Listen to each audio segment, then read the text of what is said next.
Welcome to The Explainer, where we love to break down big ideas.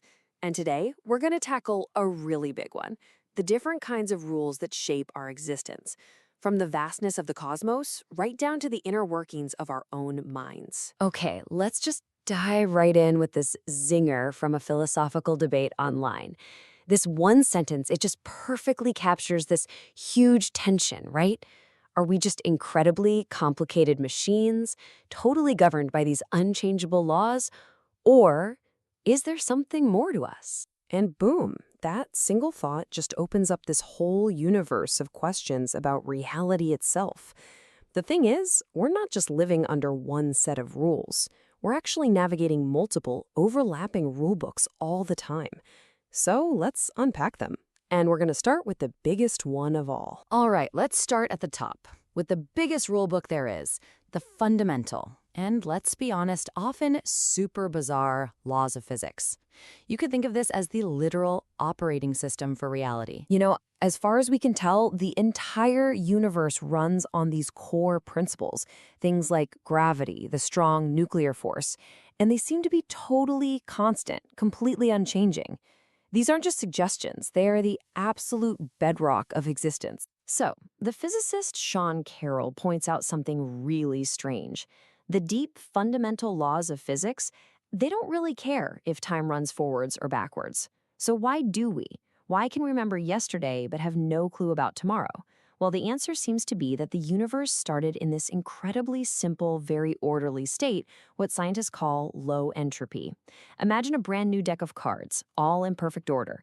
As you shuffle it over time, it just naturally gets more and more disordered. That one-way street from order to chaos, that's what we feel as the arrow of time. And if you think the arrow of time is a bit of a mind bender, well, the actual fabric of reality is even weirder. I mean, at the tiniest quantum level, you've got theories like Roger Penrose's spin networks. They suggest that space-time isn't this smooth, continuous thing we imagine.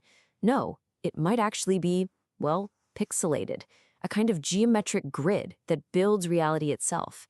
It's a rule book written in a language that is so far from our everyday experience, we're really just learning to read the first few words. So here's the kicker. Even this most fundamental rulebook of them all has this giant question mark slapped right on the very first page.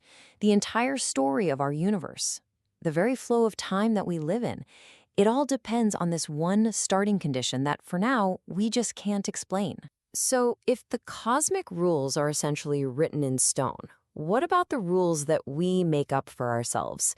This is where we pivot from the cosmic down to the human level, where the rule books, they get a lot more flexible and, frankly, a whole lot messier. Right. So unlike the laws of physics, the rules we invent to run our societies are complicated, they're always changing, and, well, a lot of the time, they're pretty flawed. This is the world of laws, ethics, and social agreements. I mean, just take financial regulations. This timeline of the Basel Accords, it's a perfect example.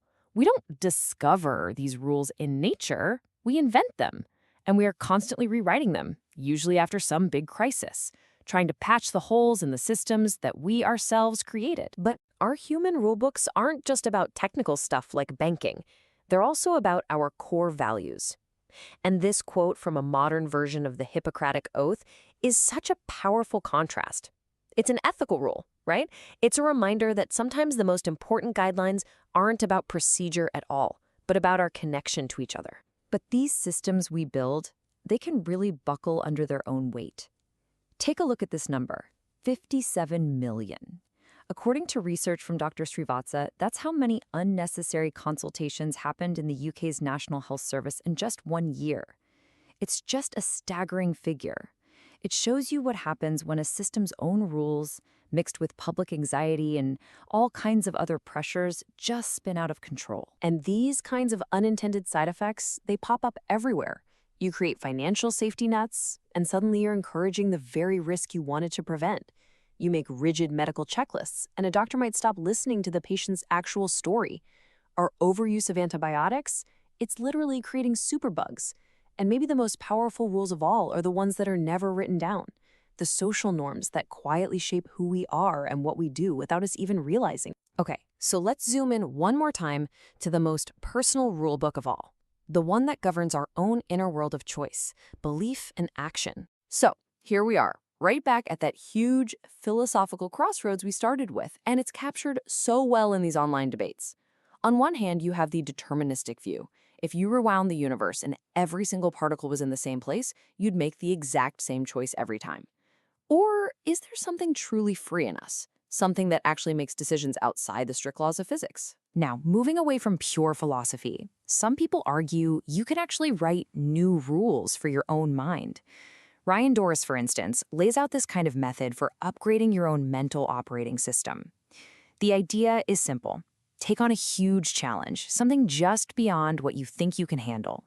That intentional overload forces you into a state of intense focus, or flow, which can literally rewire your brain and expand what you're capable of. It's like a personal rulebook for growth. And then you have other traditions that argue the most important rules aren't scientific or social at all, they're spiritual. This point of view says that real guidance doesn't come from out there in the world. It comes from listening to this inner authority, this quieter voice inside ourselves. So, where does that leave us? We've got all these competing sets of laws, the cosmic, the human, the personal. How on earth do they all fit together in our day-to-day lives? Well, it seems we live in a world that's governed by the fixed, unchangeable laws of the universe. But we navigate that world using the messy, flawed, evolving rules of society. And ultimately, we make our choices guided by the deeply personal rules of our own consciousness, our own beliefs, our own values. And I think that's the question this all boils down to. Are we just characters playing out a script that was already written by physics and causality? Or do we, through the rules we create for our societies, and maybe even for ourselves, get to write some of the story? Which rule book really defines your reality? Thanks for joining this explainer.